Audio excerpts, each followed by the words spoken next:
नमस्कार, माझे नाव दुर्वा मिलिंद बाविस्कर. माझ्या शाळेचे नाव विवेकानंद विद्यालय चोपडा, जिल्हा जळगाव. मी आत्ता 6वीत शिकते. आज मी तुम्हाला परिवर्तन विचारांचे या विषयावर छोटीशी गोष्ट सांगणार आहे. अजय 8वीत शिकणारा मुलगा, अत्यंत साधा, सरळ आणि सहकार्य वृत्तीचा. अभ्यासात जेवढा हुशार तेवढाच खेळातही प्रवीण.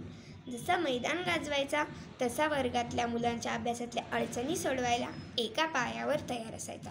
त्यामुळे सगळ्यांना तो आपला वाटायचा. अगदी शिक्षकांचाही तो आवडता विद्यार्थी होता. शाळेत सहलीचे वारे वाहू लागले तसा अजय हिरमुसला, कारण त्याला माहीत होते सहलीची फी आई भरू शकत नाही. त्याला घरातली ओढाताण जाणवत होती. त्यामुळे त्याने सहलीचा विषय घरात काढला नाही. पण आईला कुठून तरी सहलीचे समजले. तिने अजयला सहलीची फी दिली. त्याचा आनंद गगनात मावेना. तो पहिल्यांदाच सहलीला जात होता. त्यामुळे त्याच्या डोक्यात सतत सहलीचे विचार डोकावत होते. कधी एकदाचा सहलीचा दिवस उजाडतो असे त्याला झाले होते. सहलीचा दिवस निश्चित झाला. त्याची सहल शनिवारी जाणार होती. हे ऐकूनच अजयच्या कपाळावर आठ्या पसरल्या. उद्या अजयची सहल जाणार होती. त्याने आईला बजावून सांगितले, आई, मला सकाळी लवकर उठव, नाहीतर मला उशीर होईल. रात्री त्याला झोप येईना. कधी एकदाची सकाळ होते असे त्याला झाले होते. सकाळ झाली. अजय उठला. स्वतःचे पटपट आवरू लागला. तेवढ्यातच भिंतीवरची पाल चुकचुकली. अजयने पालीकडे पाहिले. त्याला कसे तरीच झाले. स्वतःचे आवरून आईने दिलेला डबा घेऊन तो निघाला. घराबाहेर आला अन त्याला मांजर आडवे गेले.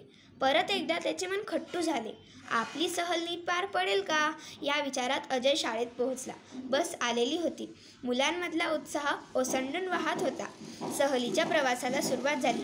5-6 किलोमीटर प्रवास झाला अन बसचा टायर पंक्चर झाला. मुले नाराज झाली. सगळी मुले बस खाली उतरू लागली. अजय बस खाली उतरला. त्याने बसकडे पाहिले व जवळच्या एका खडकावर जाऊन बसला. त्याच्या वर्ग शिक्षकांचे त्याच्याकडे लक्ष गेले. ते अजयजवळ आले. त्यांनी अजयच्या पाठीवर हात ठेवला. तसा अजय दचकला. सर अजयला म्हणाले, काय झाले अजय, असा का बसलास? अजयने सरांना त्याच्या मनात चाललेले विचार व अस्वस्थता सांगितली. शेवटी तो सरांना म्हणाला, सर, सकाळपासून असे अपशकुन, त्यात आज शनिवार म्हणजे ना करत्याचा वार, वाईट वार. सर, आपली सहल नीट पार पडेल ना? सर हसले व म्हणाले, चल, बस सुरू झाली आहे. दिवसभर मुलांनी सहलीत धमाल केली, मजा केली, कविता गायल्या, गाण्यांच्या भेंड्या खेळल्या, एकमेकांना कोळी सांगितली, नाच केला, विनोद सांगून व ऐकून पोट धरून हसले, निसर्गाचे निरीक्षण केले, निसर्गात फिरले, खूप गमती जमती केल्या. संध्याकाळी सहल परतली. सगळे एकमेकांना टाटा करून घरी निघाले. सरांनी अजयला हाक मारली अन म्हणाले, अजय, कशी झाली सहल, कसा गेला आजचा दिवस? अजय आनंदाने म्हणाला, सर, खूप मस्त, खूप मजा आली, धमाल केली सर आज सहलीत. आजचा दिवस खूपच आनंदात गेला. सर खडखडून हसले. अजयच्या खांद्यावर हात ठेवत सर म्हणाले, अजय, कोणताही वार हा वाईट नसतो. तू तर विज्ञानाचा अभ्यास करणारा विद्यार्थी आहेस अन असल्या अशास्त्रीय गोष्टींवर विश्वास ठेवतोस. अजयची चलबिचल झाली. तो कावराबावरा होऊन सरांकडे पाहू लागला. सर पुढे म्हणाले, अरे, विज्ञानाने किती प्रगती केली आहे, जग किती पुढे गेले आहे, रोज नवे नवे शोध लागत आहेत आणि आपण असल्या खुडचट बिनबुडाच्या कल्पना धरून बसायचे? बाळा, आपण काही खात असू तर आवाज होतोच ना, स्वाभाविक नाही का हे? आणि मांजर सजीव आहे म्हटल्यावर ते इकडून तिकडे जाणारच. एका जागेवर बसून तर ते राहू शकत नाही ना.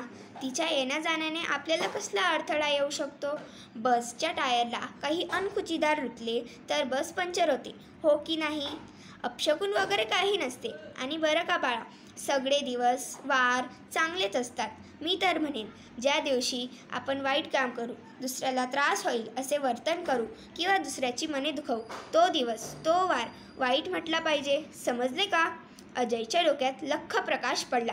आपण किती अशास्त्रीय विचार करतो हे त्याला जाणवले. त्याचे मन व विचार परिवर्तन झाले आणि स्वच्छ मनाने व विचाराने तो घरी निघाला. धन्यवाद.